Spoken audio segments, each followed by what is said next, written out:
9 ঘন্টা bus journey করে যখন পাড়ার মোড়ের বাসস্ট্যান্ডে এসে নামলাম, তখন ভোর 5টা। শীতের সকাল, লোকজনের চলাচল নেই। গত 10 বছরে পাড়ার অবস্থা খুব একটা পরিবর্তন হয়নি, শুধু বাড়িগুলোকে বার্ধক্য স্পর্শ করেছে বলা যায়। খুব সন্তর্পণে এগিয়ে গেলাম কালনী নদীর ধারে। স্রোত এখন অনেকটাই কম। শীর্ণ ঘাস আর পাতাঝরা গাছ শীতের রুক্ষতার জানান দিচ্ছে। হঠাৎ নাকে এলো চিরচেনা একটা মিষ্টি গন্ধ।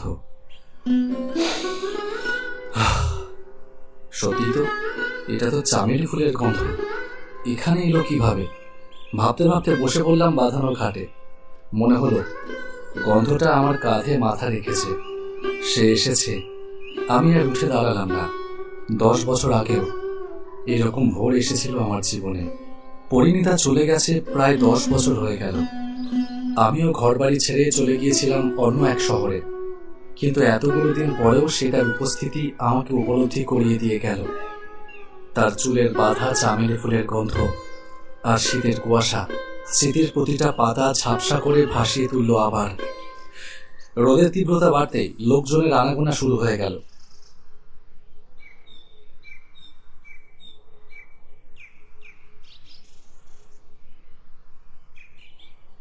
কালনী নদীও তার ঘুম ভেঙে নৌকো বয়ে নিতে শুরু করেছে।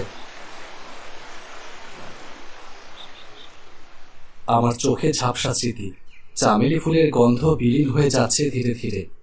হাত ঘড়িতে দেখলাম সকাল 6টা বেজে গেছে। ধীরে ধীরে বাড়ির পথে রওনা দিলাম। পথে একটা জায়গায় এসে থামতে হলো।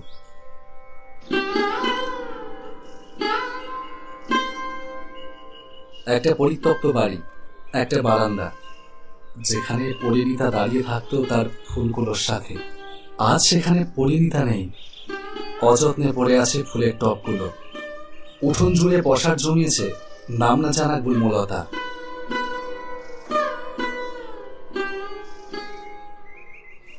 বাড়ির সামনে আসতেই দেখলাম বাড়ি ভর্তি লোকজন। বুঝতে পারলাম আজ আমার ছোট ভাইটার বিয়ে। হঠাৎ একজন এসে জিজ্ঞেস করলো, আপনি কি ক্যাটারিং এর লোক? না, আমি বলতে গিয়ে থমকে গেলাম। সামনে দেখলাম বাবা দাঁড়িয়ে আছে। একটা ইশারা দিতে লোকটা চলে গেল। বাবা বললেন, কি এত বছর পরে কি মনে করে? আমি চুপ করে কথাটা শুনলাম। কষ্ট হলেও কিছু বললাম না। সোজা চলে গেলাম আমার পুরনো ঘরটায়। সারা বাড়ি ভর্তি এত লোকজন, যার মধ্যে নিজেকেই কেমন অপরিচিত মনে হলো। একটু বিশ্রাম নিতে গিয়ে ঘুমিয়ে পড়লাম। ঘুম যখন ভাঙল তখন বেলা প্রায় 12টা। লোকে লোকারণ্য। বরযাত্রী বেরোবে একটু পরেই। অনেক দূরে বিয়ে, তাই পৌঁছাতে সময় লাগবে। আমাকে দরজা খুলে বেরোতে দেখেই আমার মা ছুটে এলো।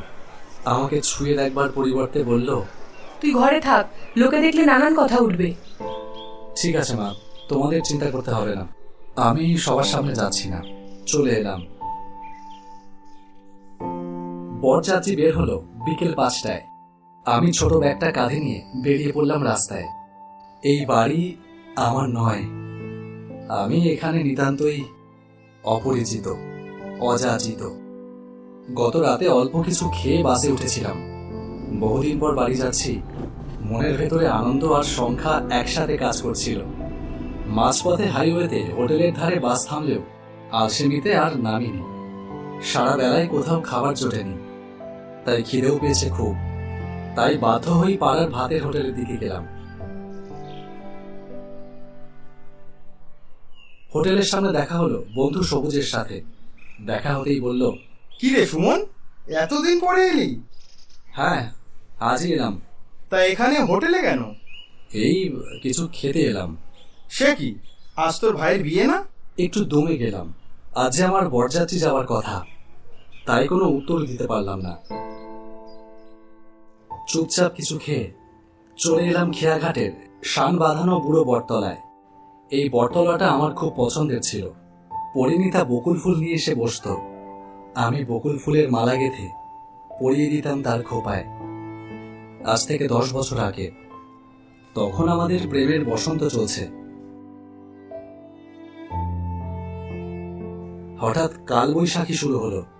পরিণীতার বিয়ে ঠিক করবার চেষ্টা করছে তার বাবা মা।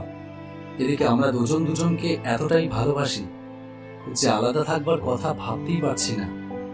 একদিন পরিণীতার বাবা তাকে বলল, শোনো মেয়ে, যদি আমার পছন্দ করা ছেলেকে বিয়ে না করিস তাহলে আমার মরা মুখ দেখবি। কিন্তু বাবা, আমি যে সুমনকে ভালোবাসি। রাখ তোর ভালোবাসা। অমন ভালোবাসা আমি অনেক দেখেছি।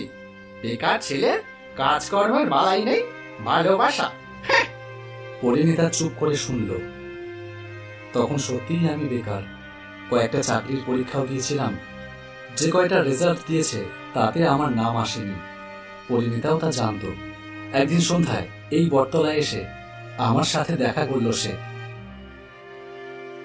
সুমন, আমাদের ভালোবাসা রবীন্দ্রনাথের একটা ছোট গল্প হয়েই থেকে যাবে, শেষ হয়েও হবে না শেষ। মানে কি বলছো এসব? ও কিছুই না। দুজন মিলে সন্ধ্যাটা একসাথে কাটিয়ে যে যার বাড়ি ফিরলাম। পরদিন সকালে শুনলাম পরিণীতা আর নেই, মারা গেছে। আমি দেখতে যেতে চেয়েও পারিনি, কারণ ওর বাবা মা আমাকেই সন্দেহ করত, কিন্তু প্রমাণ না থাকায় কিছু করতে পারিনি। আমি চলে আসি পাড়া থেকে। ঠিক তার পরদিনই সিভিল সার্ভিসের রেজাল্টটা বের হয়। আমার নাম সেখানে সুপারিশ করা রয়েছে। আর একটু সময় যদি দিত পরিণীতা আর তার পরিবার। মশার কামড়ে ঘুম ভাঙল। সন্ধ্যা পেরিয়ে রাত হয়ে গেছে কখন। মেঘাচ্ছন্ন আকাশের বুকে কখন যেন চাঁদ উঠেছে। তার রূপলি আলোয় ঝকঝক করছে চারিদিক। ঘাটের সব কাজ গুছিয়ে মাঝি জেলেরা সব চলে গেছে। মনে হচ্ছিল পুরো এলাকাটাই যেন ঘুমিয়ে পড়েছে। হঠাৎ চামেলি ফুলের গন্ধ। তাহলে কি পরিণীতা এসেছে আবার? সামনে তাকিয়ে দেখলাম আমার সামনে একটা স্নিগ্ধ হাসি মাখা মুখ নিয়ে হাওয়ায় ভেসে রয়েছে পরিণীতা। সুমন, আমরা আবার এক হচ্ছি। কি বলছো পরিণীতা? কিভাবে? তোমার পায়ের দিকে তাকিয়ে দেখো। আমি দেখার জন্য উঠতে গিয়েও পারছিলাম না দুর্বলতার কারণে। বহু কষ্টে উঠে দেখি ওটা মশার কামড় নয়, জ্যোৎস্নার আলোয় স্পষ্ট দেখা যাচ্ছে আমার পায়ে দুটো দাগ, সাপের কামড়। সাথে সাথে সামনে তাকালাম, দেখলাম পরিণীতা হাত বাড়িয়ে আমাকে ডাকছে। আমি বহু চেষ্টা করেও তাকে ছুঁতে পারলাম না। অনেক চেষ্টা করবার পর হঠাৎ যেন খুব সহজেই পারলাম। শরীরটা হালকা হয়ে গেছে। পরিণীতা আমার হাত ধরে সামনে নিয়ে যেতে লাগলো, সেই বকুলতলার দিকে। পরিণীতা, কোথায় যাচ্ছি আমরা? সুখের খোঁজে। আমার ব্যাগটা নেই। ওটা তোমার আর কোনোদিনও কাজে লাগবে না। ব্যাগটার দিকে তাকিয়ে দেখলাম বটতলায় আমার নিথর নীল দেহটা পড়ে আছে, আর তার পাশেই পড়ে আছে আমার ব্যাগটা। আজ আমার আর কোনো দুঃখ নেই। হাওয়ায় ভাসতে ভাসতে পূর্ণতা পেল। ওই যে দূরে রাতের আকাশে গোল থালার মতন চাঁদ উঠেছে, তার পাড়াতেই যাচ্ছি আমরা। আমাদের জীবনের এই ছোট গল্প চির অসমাপ্ত আখ্যানের পথে পাড়ি দিল।